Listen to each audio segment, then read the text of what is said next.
राधे राधे। कैसे हैं आप लोग? ईश्वर कृपा से आप सब अच्छे होंगे। ईश्वर सब पे कृपा बनाए रखे, सबका कल्याण करे। आज हम बताने जा रहे हैं श्रीमद् भागवत महापुराण के पंचम स्कंद का 12वां अध्याय, रहुगण का प्रश्न और भरत जी का समाधान। और उसके पहले हम कहना चाहेंगे, यदि आपने हमारे चैनल को सब्सक्राइब नहीं किया है तो प्लीज़ हमारे चैनल को सब्सक्राइब कर लीजिए और बेल आइकन बटन अवश्य दबा दीजिए, जिससे कि हमारे आने वाले सारे वीडियोज़ आपको प्राप्त हो सकें। और यदि आपको हमारी कथा पसंद आ रही हो, समझ में आ रही है, तो वीडियो को लाइक शेयर अवश्य करिए और कमेंट में राधे राधे अवश्य लिखिए। चलिए चलते हैं कथा की तरफ।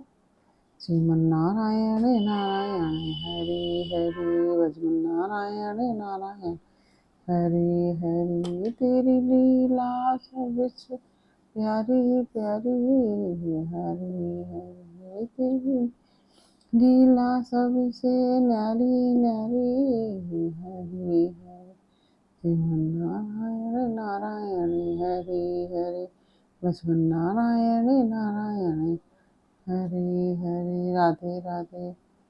बोलो कृष्ण कन्हैया लाल की जय। राजा रहुगण ने कहा, भगवान मैं आपको नमस्कार करता हूँ। आपने जगत का उद्धार करने के लिए ही यह देह धारण की है। योगेश्वर, अपने परमानंदमय स्वरूप का अनुभव करके आप इस स्थूल शरीर से उदासीन हो गए हैं तथा एक जड़ ब्राह्मण के भेष से अपने नित्य ज्ञानमय स्वरूप को जन साधारण की दृष्टि से ओझल किए हुए हैं। मैं आपको बार बार नमस्कार करता हूँ। ब्राह्मण, जिस प्रकार ज्वर से पीड़ित रोगी के लिए मीठी औषधि और धूप से तपे हुए पुरुष के लिए शीतल जल अमृत तुल्य होता है, उसी प्रकार मेरे लिए जिसकी विवेक बुद्धि को देह अभिमान रूप विषैले सर्प ने डस लिया है, आपके वचन अमृतमय औषधि के समान है। देव, आपसे अपने संशयों की निवृत्ति तो पीछे कराऊंगा। मैं अपने देह संशयों की निवृत्ति तो पीछे कराऊंगा। पहले तो आप इस समय आपने जो अध्यात्म योग में उपदेश दिया है उसी को सरल करके समझाइए, जिसे समझाने की मुझे बहुत ही बड़ी उत्कंठा है। और योगेश्वर, आपने जो यह कहा कि भार उठाने की क्रिया तथा उससे जो श्रम रूप फल मिलता है, वे दोनों ही प्रत्यक्ष होने पर भी केवल व्यवहार मूलक ही हैं, वास्तव में सत्य नहीं है। वे तत्व विचार के सामने कुछ भी नहीं ठहरते। जो इस विषय में मेरा मन चक्कर खा रहा है, आपके इस कथन का मर्म मेरी समझ में नहीं आ रहा है। जट भरत ने कहा, पृथ्वीपते, यह देह पृथ्वी का विकार है। पाषाण आदि से इसका क्या भेद है? जब यह किसी कारण से पृथ्वी पर चलने लगता है तब उसके भारवाही आदि नाम पड़ जाते हैं और इसके दो चरण हैं। उनके ऊपर क्रमशः टखने, पिंडली, घुटने, जांघ, कमर, वक्षस्थल, गर्दन और कंधे आदि अंग हैं। कंधों के ऊपर लकड़ी की पालकी रखी हुई है, उसमें भी सौभिराज नाम का एक पार्थिव विकार ही है, जिसमें आत्मबुद्धि रूप अभिमान करने से तुम मैं सिंधु का राजा हूँ इस प्रबल मद से अंधे हो रहे हो। किंतु इसी से तुम्हारी कोई श्रेष्ठता सिद्ध नहीं होती। वास्तव में तुम बड़े क्रूर और भ्रष्ट ही हो। तुमने इस बेचारे दीन दुखिया कहारों को बेगार में पकड़ कर पालकी में जोत रखा है और फिर महापुरुषों की सभा में बढ़ चढ़कर बातें बनाते हो कि मैं लोगों की रक्षा करने वाला हूँ। यह तुम्हें शोभा नहीं देता। हम देखते हैं कि संपूर्ण चराचर भूत सर्वदा पृथ्वी से ही उत्पन्न होते हैं और पृथ्वी में ही लीन हो जाते हैं। अतः उनके क्रिया भेद के कारण जो अलग अलग नाम पड़ गए हैं, बताओ तो उनके सिवा व्यवहार का और क्या मूल है।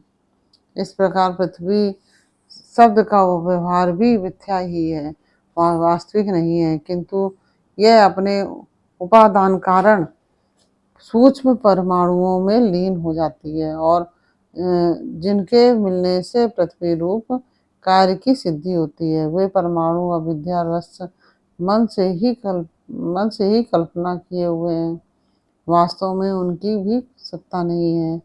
इसी प्रकार और भी जो कुछ पतला मोटा छोटा बड़ा कारण तथा चेतन और अचेतन आदि गुणों से युक्त द्वैत प्रपंच है, उसे भी द्रव्य स्वभाव आशय काल और कर्म आदि नामों वाली भगवान की माया का ही कार्य समझो।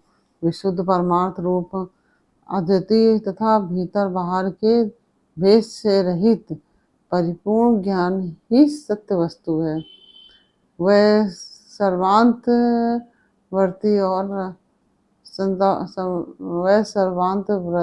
और सर्वदा निर्विकार है। उसी का नाम भगवान है और उसी को पंडित जन वासुदेव कहते हैं। रहुगढ़ महापुरुषों के चरणों की धूलि से अपने को नहलाए बिना केवल तप यज्ञ आदि वैदिक कर्म अन्न आदि का दान अतिथि सेवा दीन सेवा मृत्यु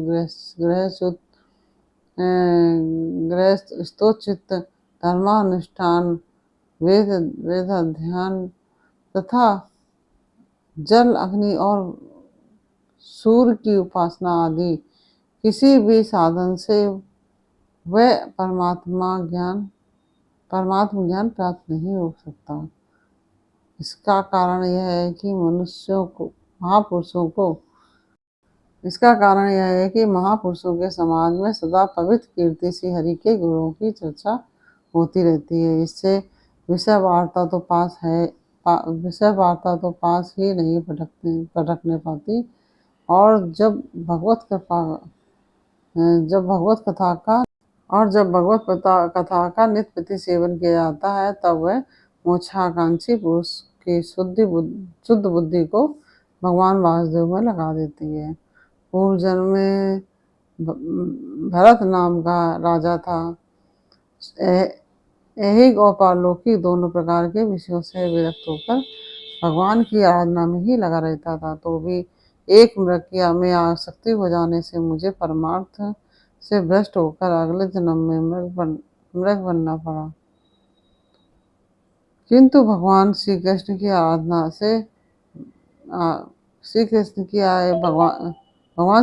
आराधना के प्रभाव से उस मृग योनि में भी मेरी पूर्व जन्म की स्मृति लुप्त नहीं हुई।